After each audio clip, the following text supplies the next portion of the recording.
All right, guys, it's time for kind of a fun video here. Welcome back to the Knives Fast channel.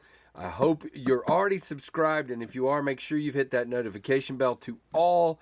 And obviously looking for you to like and comment on this video. And guys, stick around. Join us for a live stream on Monday nights at 7:45. And check me out over on Instagram, Knives Fast. Now, you guys know, and this knife is not about Tempest knives. This video is not about Tempest knives, but you guys know designers that make knives have a progression. So, for example, my first design was the Mach 51, followed by our friend the Pinion here, followed by the Microburst, followed by the Jetstream. Which one am I picking up here? There we go. Whoa! Followed by the Jetstream, and now followed by the Fractus. And the reason I show this is it is important to understand that people that design go through a progression. You know, you end up starting somewhere, and then you can find things along the way that you like more, or things you want to double down on, or things you want to change. And that is an important place to start this video. So this video is actually about a singular model by a different company, a company run by my friend Colin from CM Knife Design and Lefty EDC, or Kevin, both of Divo Knives. And the model we're going to talk about, and I'm going to start with the original, is the Growler, okay, the Divo Growler. So this is the original Growler. This Growler, it was made by Shielden. It was, inset liners with a liner lock. It was micarta on the scales. You had a very pronounced Divo on the pivot. You have a flat ground satin here. No real jimping here or anything like that. And for those of you that remember, there were some QC issues with this knife. The detents were not great on many of them. Mine's okay. Still could be stronger. And for me, this one was a little squarish in the hand. It's a taller design, so having flat scales with just a very slight chamfer made it very squarish in my hand. Well, then comes along the Growler V2. So this is done by Kubi now, and this is aluminum. Now, there were different versions, of course. Aluminum, and now you have a very shallow hollow grind, but the blade is thinner. We now have jimping all the way down the spine, and we have picked up a bit of a contour here. Now, guys, just so you know, it's hard to do a contour on a knife. The deeper your contour is, the harder it is to sink screws, the harder it is to do a lot of things, to do your clip correctly, to do a chamfer, to do all those different things becomes more difficult the more of a chamfer you have. But this is really a whole lot better. We also, this one had a steel clip, which wasn't my favorite, didn't go in and out of the pocket well at all. And this one went to a wire clip. Feels great in the hand, has this jimping all the way down for those of you that love that. The hole got smaller, as you can see. Can you see that there? Yeah. And the detent is super strong on this particular one. Your access to the lock bar is better as well. It wasn't terrible on this one, but it's wider, so it gives you more.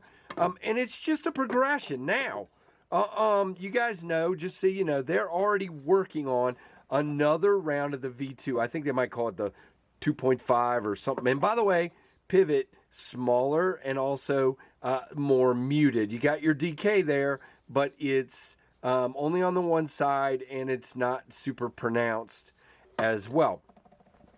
So my understanding is they're coming soon with another round of V2s. I don't know what the materials, well, I do, but I'm not going to announce it or anything. That's Kevin and Colin's job. But there's going to be another round of V2s. Now, then we have prototypes of some premium growlers, and these are going to be high-end premium titanium knives with a high-end steel, I think S90 if I remember correctly.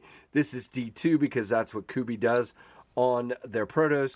But now we have sort of a bolster locky thing going on, whereas these were both inset liner locks. Same pivots, about the same as that last one. Very nice. And now we have a inlay here, and in this case this is blood red camo carbon. Can you see that?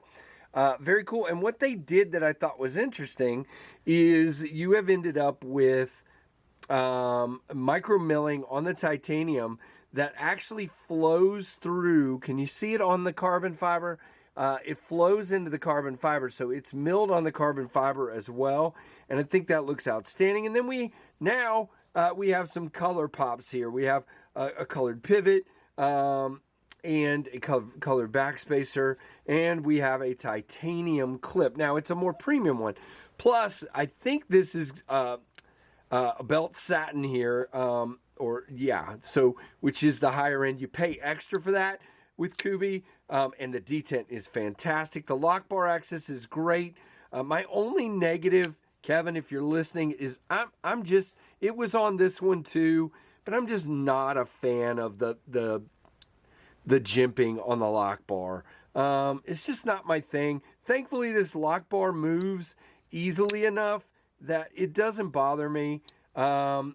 Really, it's just not necessary. Just a chamfer is all I need there.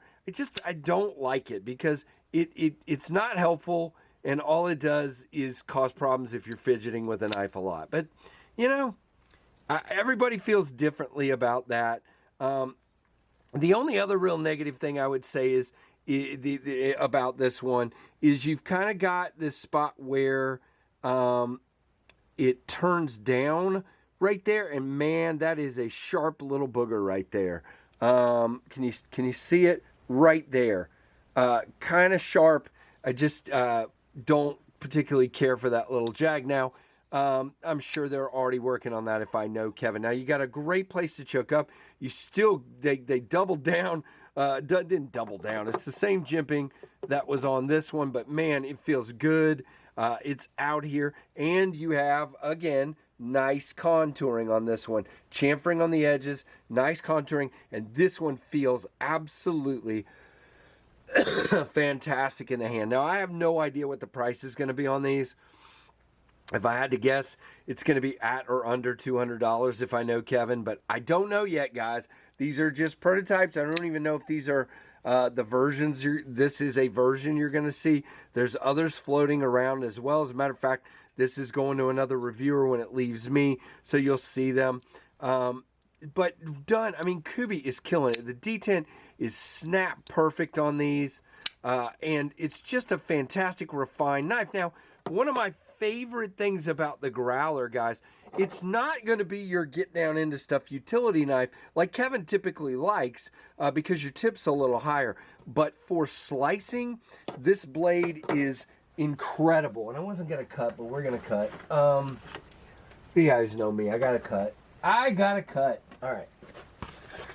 And I didn't have a cardboard out because I wasn't going to cut. But you can see here just a magnificent, thin, slicey blade. I mean, it is very, very good at slicing. And then the other day, if I can I get, hold on, guys. You're going to see something weird because I'm going to move my tripod slightly so I can open up my cabinet here. Nope, can't do it. There we go.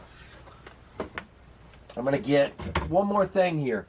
I just want to show you this, so give me just a second. All right, so that's a little piece of rope. So what I like about it is the amount of, now you can, guys, with this one, this would be great even in a kitchen, the Growler blade shape. Let's go here.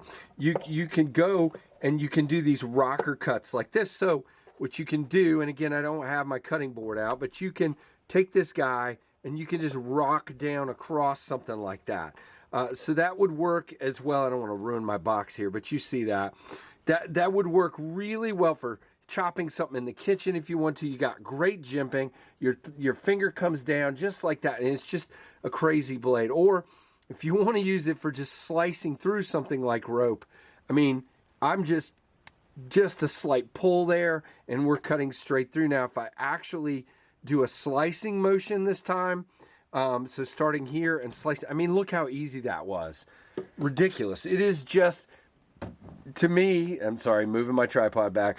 To me, the Growler is a great blade shape. It's not one I would have normally flocked to myself, but having so many opportunities to see it, I think it is a great blade shape. So I can't wait till these come out. I do not know, again, what the price is going to be, what the timeline is.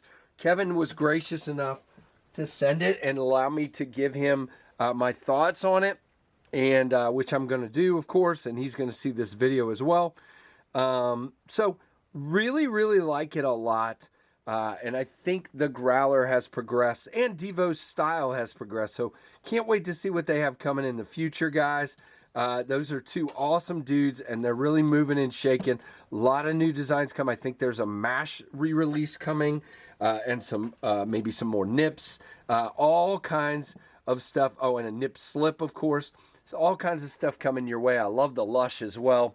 So good on Divo, and I just wanted to kind of do a design progression here. I think it's very interesting to see how that happens with designers. So guys, let me know what you think of the Growler and of this premium one coming. Like, comment, subscribe, hit that notification bell, and thank you for watching the Knives Fast channel.